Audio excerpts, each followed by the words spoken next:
Is it all about the character? Are we supposed to believe he's been defeated and we'll never see Jake Gyllenhaal's evil master return to MCU? If Spider-Man Far From Home has taught us anything, it's the question of what's on the big screen in front of us.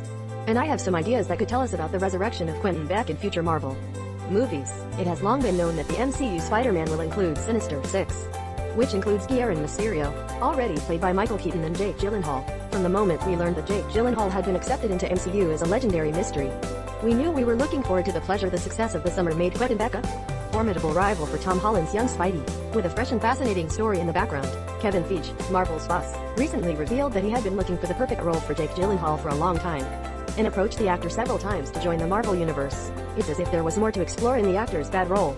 And although he has moved away from franchise roles in the past, Jake Gyllenhaal was clearly fascinated by his previous experience with MCU, especially because of his flourishing friendship with Tom Holland. Now it's not clear if Mysterio and Vulture were known before Far From Home, but both were damaged by Stark Industries and Adrian Toomes already as Pierre's identity information. Why, if Mysterio didn't want to participate in the party, Sinestro Cinco doesn't sound the same, does it? Especially when you know he's the ideal candidate to lead the operation with the Vulture.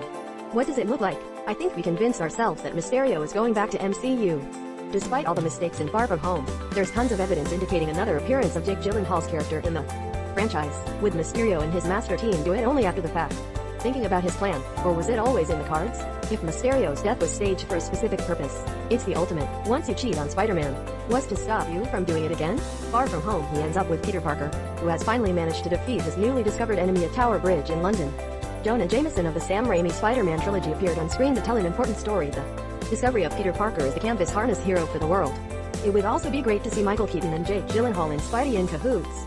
Mysterio himself alluded to this when he caught Parker for the drone attack with false plans of his own attack. Stark's glasses even confirm the reality of X defeat, but there are some aspects of this final battle that may not make Mysterio's death so definitive. He and his crew have apparently planned to bring down Stark since the first Iron Man. More than 10 years have passed and they are geniuses. If you count it, there are 6 bad guys who have already been put in place, although most of them were short and in the background.